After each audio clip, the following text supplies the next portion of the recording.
Valley में अब तक का सबसे बड़ा हमला।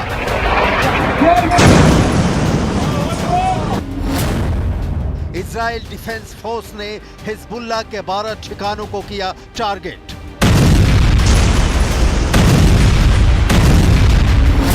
हमले में अब तक 60 लोगों के मारे जाने की खबर।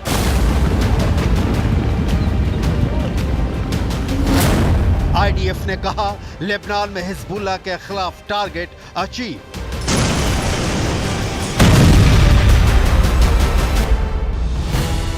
इस बीच एक और बड़ी खबर आ रही है कि हिजबुल्लाह ने अपने चीफ सैयद हसन नसरल्लाह के मारे जाने के बाद नईम कासिम को अपना नया चीफ चुन लिया है।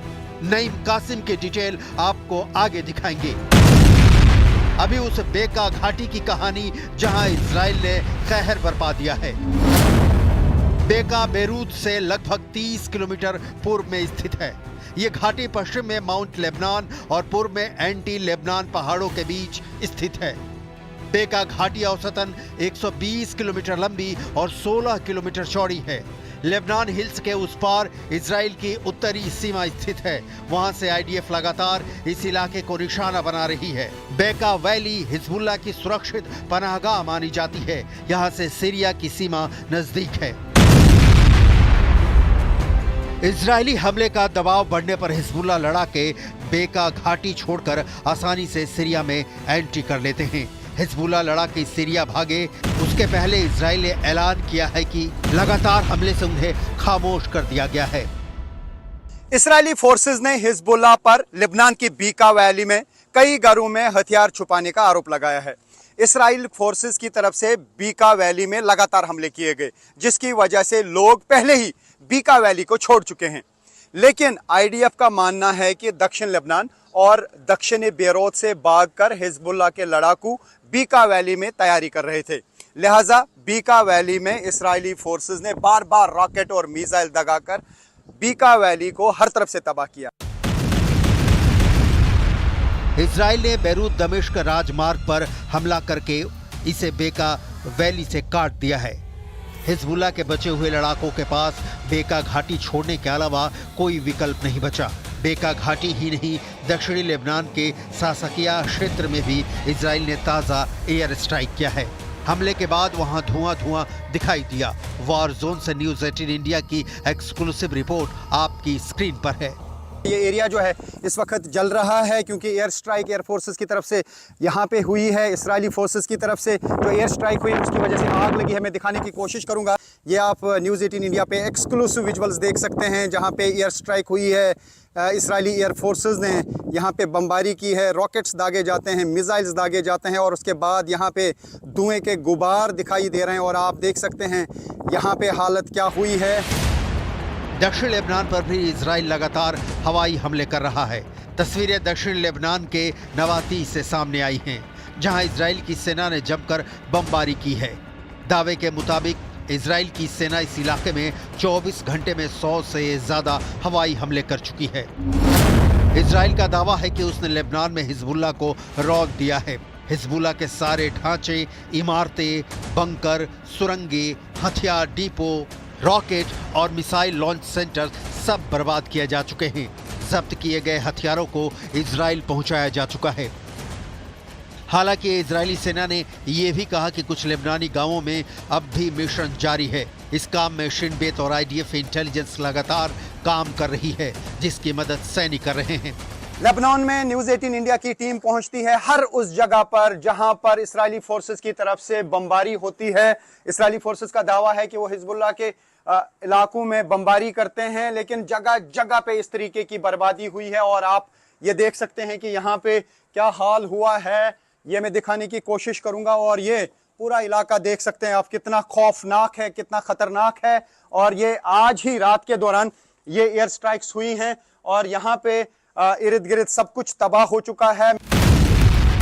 लेकिन इस बीच फोकस इस पर कि इजरायली सेना ने ये ऐलान कर दिया है कि उसने लेबनान में अपना टारगेट पूरा कर लिया है। तो इसके बाद क्या इजराइल लेबनान में गोलीबारी बंद कर देगा? इस सवाल का जवाब कई एक्सपर्ट ना में दे रहे हैं। इन एक्सपर्ट्स का मानना है कि हिजबुल्लाह की कमर पूरी तरह टूट चुकी है। इजराइल भी ये नहीं मान सकता। भले ही लेबनान में इजराइल ने हिजबुल्लाह के ज्ञात हर उस ठिकाने पर हमला किया है जहां हथियार हो सकते हैं या हिजबुल्लाह इन्हें अपने ठिकाने के तौर पर इस्तेमाल कर रहा था। दूसरी दलील ये भी हो सकती है कि हिजबुल्लाह के जितने हथियार जब्त करने का दावा इजराइल कर रहा है, उससे कई गुना ज्यादा हथियार अभी हिजबुल्लाह के पास सुरक्षित हो सकते हैं। लिहाजा इजराइल हो सकता है कि हमले को थोड़ा स्लो कर दे, लेकिन हिजबुल्लाह के खिलाफ इजराइल हमला पूर्ण रूप से बंद कर देगा, ऐसा नहीं है। सवाल है फिर आगे क्या? क्यों हमले बंद होने की सूरत में कूटनीतिक विकल्प बचता है? इजराइल कूटनीतिक समझौते से दूरी बनाकर रखता है, लेकिन तो अगर कोई कूटनीतिक समझौता नहीं होता है तो दो तरह की स्थितियां बन सकती हैं। इजराइल लगातार जमीनी मिशन और एयर स्ट्राइक जारी रखेगा, मतलब लेबनान में सेना भेजकर हिजबुल्लाह के ठिकानों को बर्बाद करता रहेगा या फिर हवाई हमला करेगा। दूसरा, लेबनान में इस समय जितना हिस्सा इजरायली सेना के कब्जे में है उतने पर ही वो रुक जाए, उसे अपने कब्जे में रखे और वहीं से हिजबुल्लाह की गतिविधियों पर विराम लगाता रहे। इस्राएली सेना दो तरह की बातें कर रही है। पहले यह कि लेबनान में उसने हिजबुल्लाह के खिलाफ टारगेट पूरा किया है, और दूसरा ये कि किसी भी सिचुएशन में अगर ज़रूरत पड़ी तो कूटनीतिक रास्तों को बंद करके फिर से हमले कर सकता है। इस्राएल के प्रधानमंत्री नेतन्याहू कई बार कह चुके हैं कि हिजबुल्लाह के खिलाफ तब तक हमले जारी रहेंगे जब तक हिजबुल्लाह मौजूद है। तो सवाल यह है कि फिर इस्राएली सेना ने लेबनान में टारगेट अचीव करने का ऐलान कैसे किया? हिजबुल्लाह इस वक्त बहुत बुरे दौर से गुजर रहा है। उसके करीब करीब सभी टॉप के कमांडर मारे जा चुके हैं। पेजर, वॉकी टॉकी, जमीनी हमले, हवाई हमलों ने हिजबुल्लाह को तबाह कर दिया है, लेकिन हिजबुल्लाह का अंत हो चुका है ऐसा बिल्कुल नहीं है। यह पहली बार नहीं है कि हिजबुल्लाह और इजराइल के बीच जंग भड़की है। दोनों के बीच 2006 में भी लड़ाई छिड़ी थी और तब हिजबुल्लाह इजराइल पर भारी पड़ा था। हालांकि तब के हालात कुछ और थे और अब के कुछ और हैं, लेकिन हिजबुल्लाह कितना संगठित है ये समझने के लिए संगठन से जुड़ी सबसे लेटेस्ट रिपोर्ट जरूर देखनी चाहिए, जिसमें हिजबुल्लाह ने ऐलान किया है कि उसने अपने चीफ हसन नसरल्लाह के मारे जाने के बाद नईम कासिम को अपना चीफ चुन लिया है। नईम कासिम की डिटेल देखिए। हिजबुल्लाह ने लिखित बयान जारी कर बताया कि उनके शूरा काउंसिल ने सहमति से कासिम का चुनाव किया है। नईम कासिम को आमतौर पर हिजबुल्लाह में नंबर 2 नेता के तौर पर जाना जाता रहा है। कासिम हिजबुल्लाह के मुख्य विचारकों में से एक हैं और इसके फाउंडिंग मेंबर भी हैं। 1980 के दशक की शुरुआत में हिजबुल्लाह की स्थापना करने वालों में नईम कासिम भी शामिल थे। 1991 में नईम कासिम को चीफ नसरल्लाह का डिप्टी चुना गया था। 71 वर्षीय नईम कासिम धार्मिक स्कॉलर हैं। नईम कासिम का जन्म दक्षिणी लेबनान के नबाती प्रांत के कफर खिला गांव में हुआ था। कासिम ने 1970 में लेबनानी विश्वविद्यालय से रसायन विज्ञान में ग्रेजुएशन किया था। कासिम 1974 से 1988 तक एसोसिएशन फॉर इस्लामिक धार्मिक शिक्षा के प्रमुख थे। लेबनानी मुस्लिम छात्रों के संघ के संस्थापक सदस्य भी थे। 27 सितंबर को हसन नसरल्लाह को इजराइल ने बंकर बम गिराकर मार गिराया। कहा गया कि नसरल्लाह के मारे जाने के बाद उसका चचेरा भाई हाशिम सैफुद्दीन नया हिजबुल्लाह चीफ बनेगा, लेकिन कुछ दिनों बाद उसके मारे जाने की भी खबर आई। ये नईम कासिम, जिसे हिजबुल्लाह ने नया चीफ चुना है, डर के मारे तेहरान में डेरा डाले हुए हैं। कासिम ने 5 अक्टूबर को बेरूत छोड़ दिया था। उसे ईरान के विदेश मंत्री के विमान से ले जाया गया था। मीडिया रिपोर्ट्स के मुताबिक ईरान के नेताओं ने इजराइल के डर से कासिम को निकालने का आदेश दिया था। नसरल्लाह की मौत के बाद ये नईम कासिम ही थे जिन्होंने कहा था कि इजराइल अमेरिका की मदद से लेबनान के नागरिकों का संहार कर रहा है। नसरल्लाह की मौत के बाद हिजबुल्लाह उसी तरीके से काम करता रहेगा। हिजबुल्लाह इजराइल में घुसपैठ के लिए तैयार है। जंग लंबी चलेगी। हिजबुल्लाह ने जिस तरह से 2006 में जीत हासिल की थी, इस बार भी जीतेगा। जीत कैसे होगी ये नईम कासिम ने नहीं बताया, ना ही संगठन को मजबूत रखने के लिए खुद लेबनान में चिप पाए।